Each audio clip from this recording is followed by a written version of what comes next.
My beloved brothers and sisters, may the peace, mercy and blessings of Allah be upon every single one of you.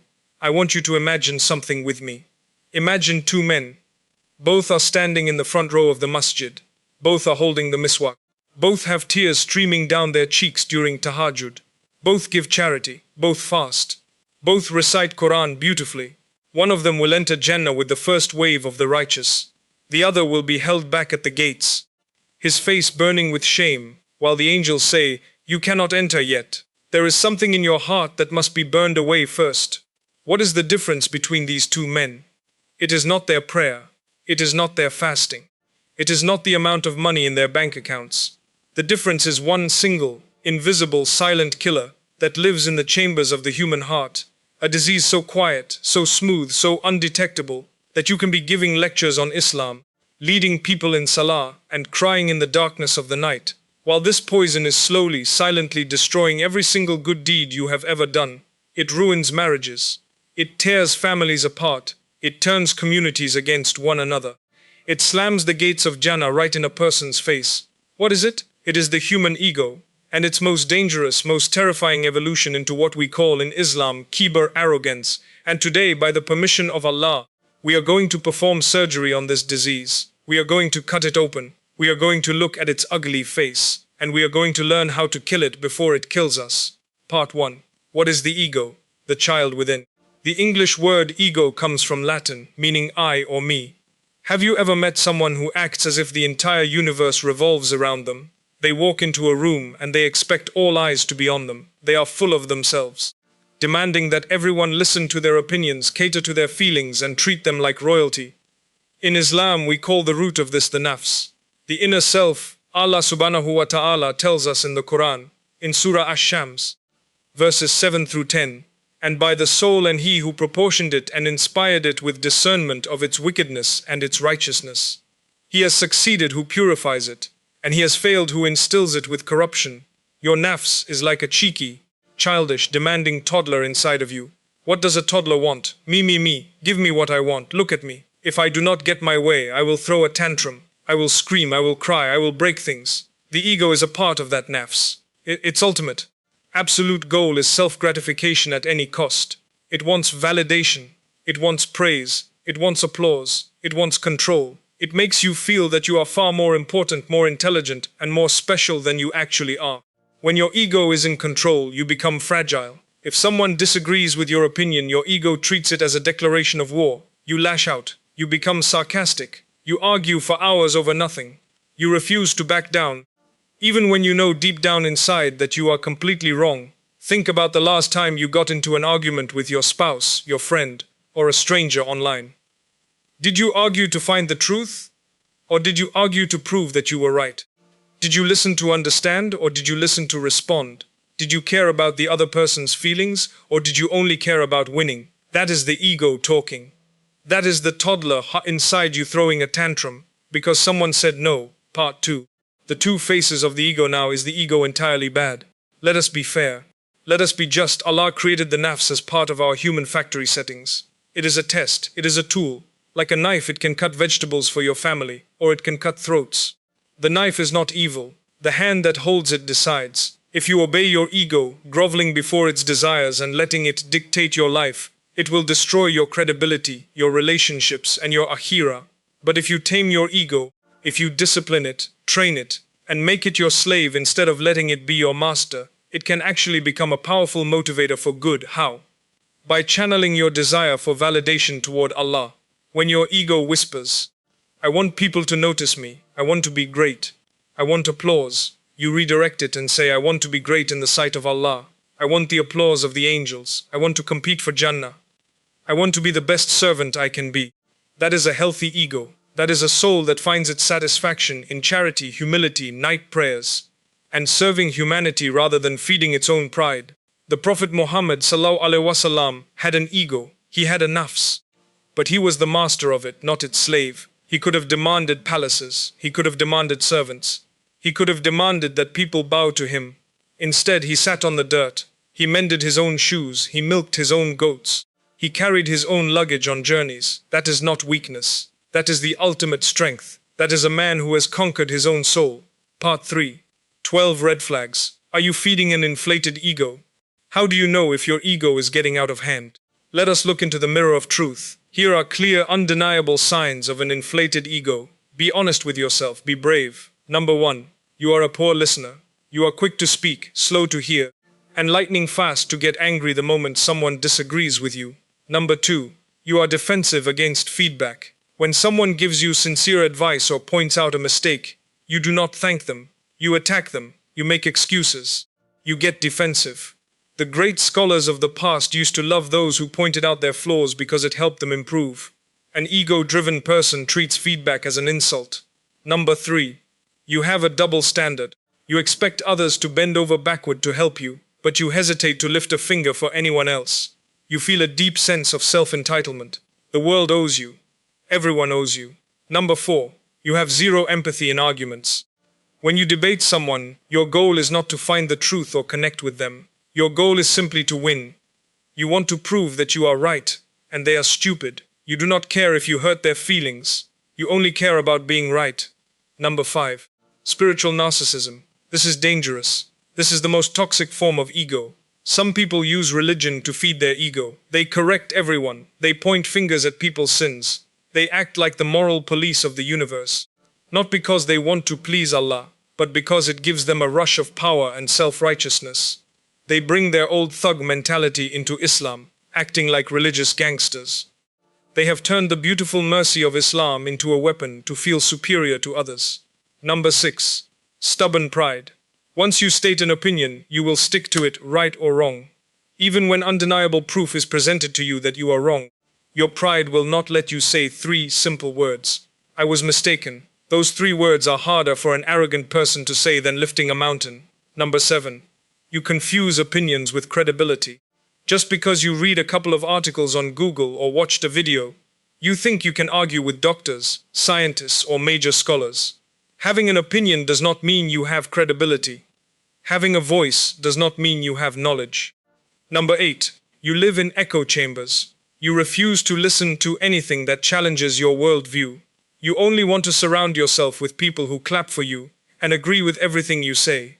You block anyone who disagrees. You unfollow anyone who questions you. Number 9. You blame others. When things go wrong in your life or business, your first instinct is to blame everyone else. You never look inward. It is always someone else's fault, never yours. Number 10. You criticize first, encourage never. Your default setting is harsh criticism. You look at people through a microscopic lens, hunting for their faults, while being completely blind to your own massive blind spots. You see the speck in your brother's eye but not the log in your own. Number 11. You need to be right all the time. You cannot handle being wrong. You cannot handle not knowing something. You would rather lie than admit ignorance. You would rather argue than learn. Number 12. You look down on people. The janitor, the taxi driver, the person who does not have a degree, the person who does not dress like you, the person who does not pray like you. You feel superior to them. And that feeling, that tiny whisper in your heart, is the seed of Kibr. Part 4. From ego to Kibr. The terrifying evolution. When you leave an unhealthy ego unchecked, it metastasizes into something terrifying. It becomes cancer in the soul. It becomes Kibr, arrogance. Listen to the chilling warning of our beloved Prophet Muhammad sallallahu alaihi wasallam in a hadith recorded in Sahih Muslim. He will not enter paradise who has even an atom's weight of arrogance in his heart. Read that again. An atom's weight, not a mountain, not a building, an atom. The smallest thing you can imagine. A companion stood up, feeling a shiver down his spine, and asked, "O Messenger of Allah, a person likes to wear nice clothes, nice shoes, and look good. Is that arrogance?" The Prophet ﷺ smiled and gave a timeless, beautiful answer, "No. Indeed, Allah is beautiful and He loves beauty.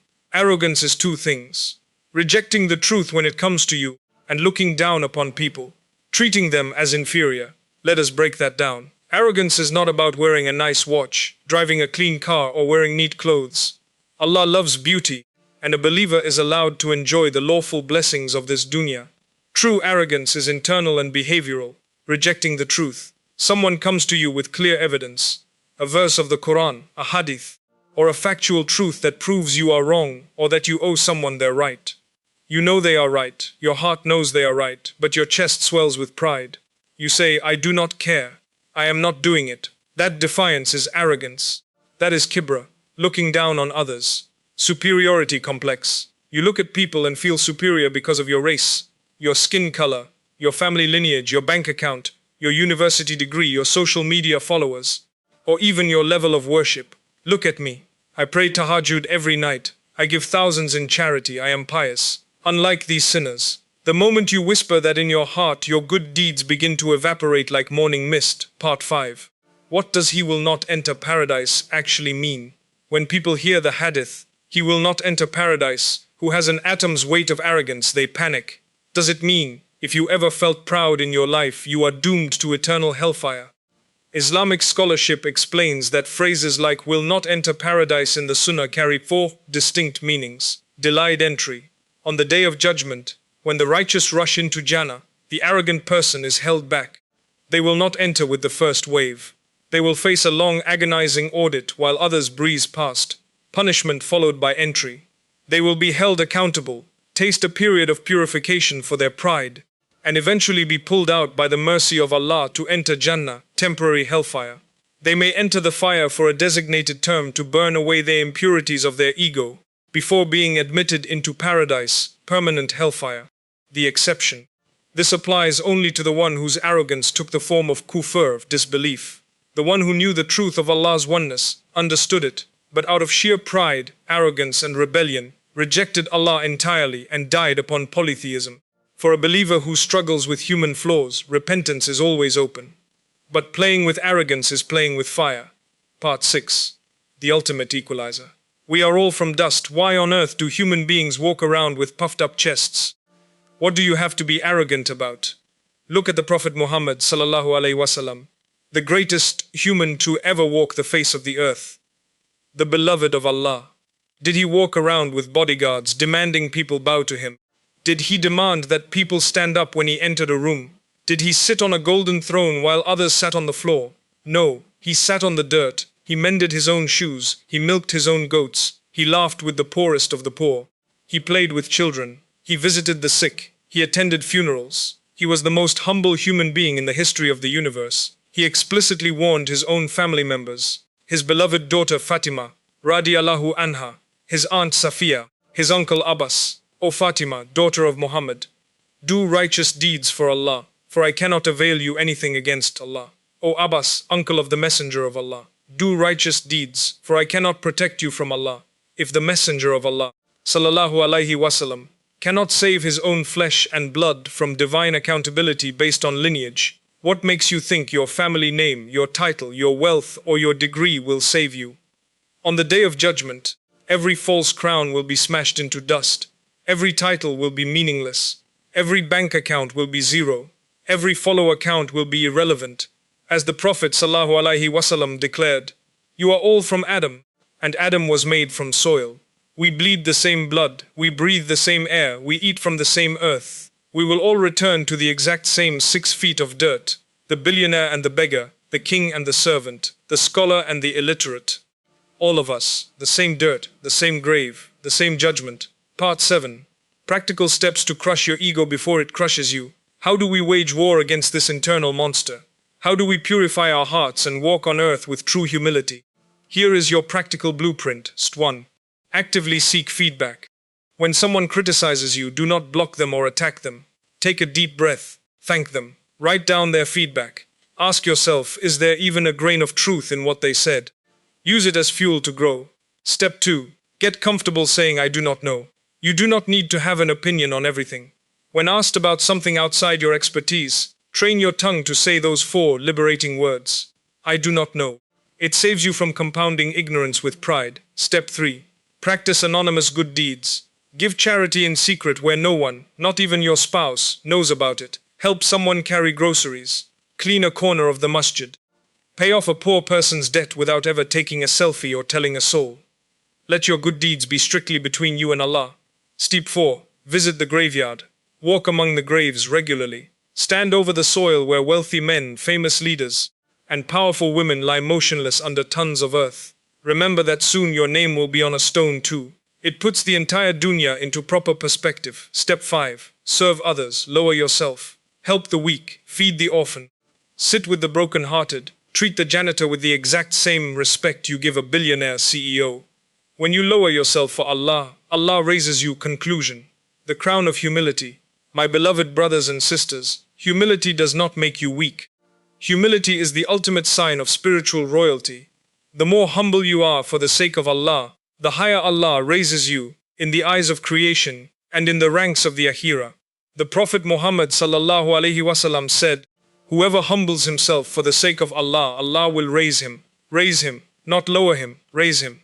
In this life and the next, let us raise our hands right now, wherever we are, and pour our hearts out to the one who sees the hidden whispers of our chests. Ya Allah, we seek refuge in you from the sickness of the ego and the darkness of arrogance. Ya Allah, cure our hearts of kibr, self-righteousness, and the love of praise.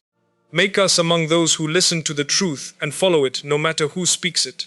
Make us gentle with your creation, humble in our footsteps and sincere in our intentions. Do not let an atom's weight of pride rest in our hearts. Take our souls while you are completely pleased with us. Ya Allah, to every person listening to these words who is struggling with arrogance, grant them the strength to humble themselves. Ya Allah, to every person who feels superior to others, remind them that they are from dust and to dust they shall return. Ya Allah, to every person who rejects the truth out of pride, soften their heart and open their eyes. Ya Allah, make us like the soil, soft, humble, fertile, ready to receive your mercy. Make us like the Prophet Muhammad ﷺ, who was the most humble of all creation, despite being the most beloved to you. Ya Allah, grant us the companionship of our beloved Prophet Muhammad ﷺ, his pure wives, radiallahu anha, his noble daughters, radiallahu anha, and his righteous companions, radiallahu anhu, in Jannat al-Firdaus, where there is no more ego, no more arrogance, no more pride. Only eternal humility, only eternal love, only eternal closeness to you. Amin. Ya Rabbal Alameen.